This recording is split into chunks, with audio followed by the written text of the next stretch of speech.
This is a shortened retelling of Pride and Prejudice, presented to you by the Spoken Page. My name is Elizabeth Bennett, and this is the story of how my family, my fortune, and my heart were tested by circumstance, misjudgment, and love. I was raised at Longbourn, a modest but comfortable estate in Hertfordshire, where I lived with my parents and my 4 sisters. From the outside, our life appeared secure. From within, it rested on a fragile truth that shaped every decision we made. Longbourn was entailed.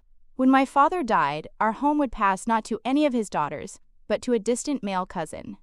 This meant that marriage was not simply a hope or a preference for us. It was necessity.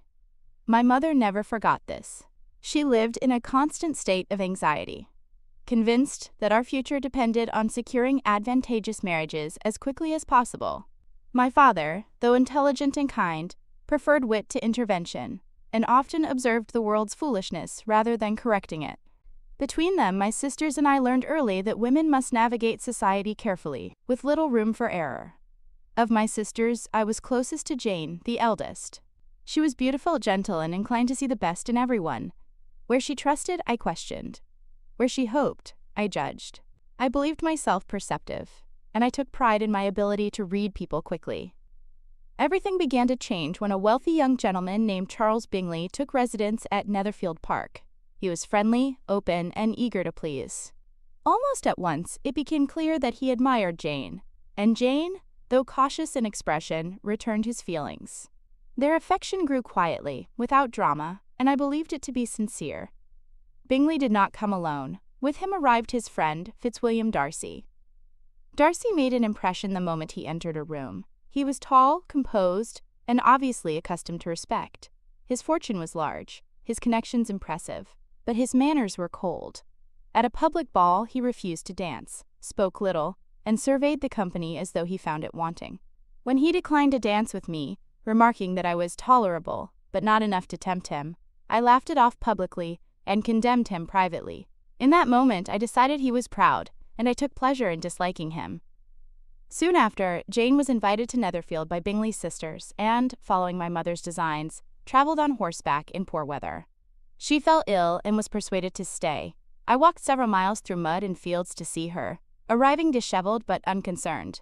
My appearance amused Bingley, offended his sisters, and drew Darcy's attention in a way I did not understand. During Jane's stay, I observed Darcy more closely. I found him reserved, serious, and often silent, yet not stupid or cruel.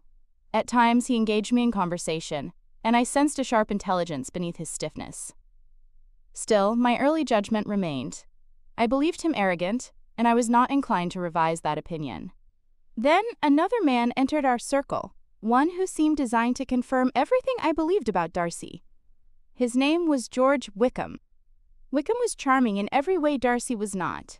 He spoke easily, laughed readily, and made everyone feel seen. When he revealed that he had grown up knowing Darcy, I listened eagerly. He told me that Darcy had wronged him, denying him a promised living and robbing him of his future. His account aligned perfectly with my existing prejudice, and I accepted it without hesitation. I did not question his version of events. I did not seek confirmation. I believed him because I wanted to. At the same time, a new figure arrived at Longbourn, Mr. Collins, our distant cousin and future heir. He came full of self-importance and false humility, endlessly praising his patroness, Lady Catherine de Bourgh. He announced his intention to marry one of us, believing it a generous act to soften the blow of our eventual displacement. He proposed to me.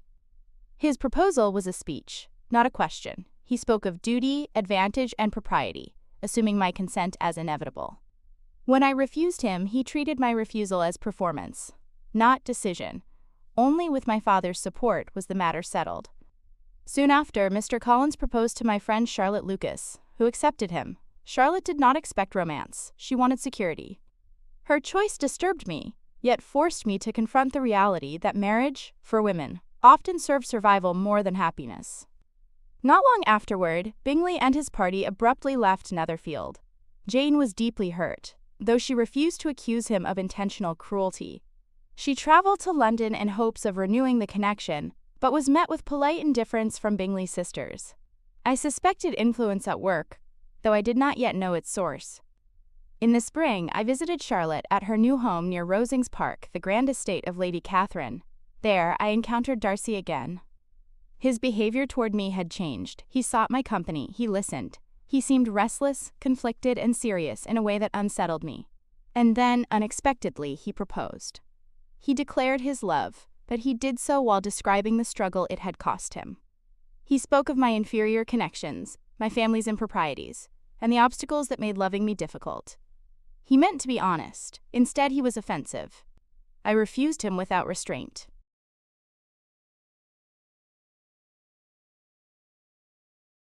I accused him of arrogance. I accused him of separating Jane and Bingley. And I accused him of ruining Wickham's life. Darcy listened, stunned, and left. The next morning, he gave me a letter. In it, he explained everything. He admitted that he had interfered between Jane and Bingley, believing Jane indifferent and my family unsuitable. He believed he was protecting his friend.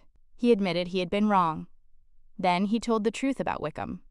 Wickham, he said, had been given every opportunity and squandered them. He had attempted to elope with Darcy's younger sister, not from love, but from greed. Darcy had stopped the scandal and protected his family, while Wickham had fled and reinvented himself as a victim. As I read and reread the letter, my confidence collapsed. I saw how easily I had been misled, how willingly I had accepted a flattering lie. I recognized my own pride in my judgment, and my prejudice in favor of a story that pleased me. I returned home humbled and thoughtful. Time passed. Summer arrived. And then everything threatened to unravel. My youngest sister, Lydia, impulsive and unrestrained, ran away with Wickham. They were not married. The scandal was enormous. Our family stood on the edge of disgrace. My father searched for them in London and failed. Then, suddenly, they were found. And they were married. Only later did I learn the truth. Darcy had found them. Darcy had paid Wickham's debts. Darcy had arranged the marriage, not out of obligation, but to protect my family and to spare me pain.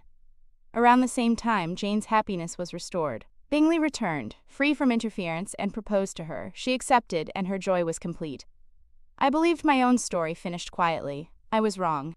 Lady Catherine arrived at Longbourn in a fury, demanding that I deny any intention of marrying Darcy. She spoke of rank, of expectations, of what was proper. She tried to command my obedience. I refused. I would not promise away my future. Unknowingly, she carried that refusal back to Darcy, and it gave him hope. When he proposed again, he did so without pride. He spoke with humility, respect, and care. He acknowledged his past faults and told me he had worked to change them. And I, having learned to question my first impressions, accepted him. We were married, not because fortune demanded it, nor because society approved it, but because we had both learned to see clearly. Jane and Bingley married in happiness. My family was secured. Longbourn remained ours for the present. And I went to Pemberley, not dazzled by its grandeur, but confident in the man who governed it.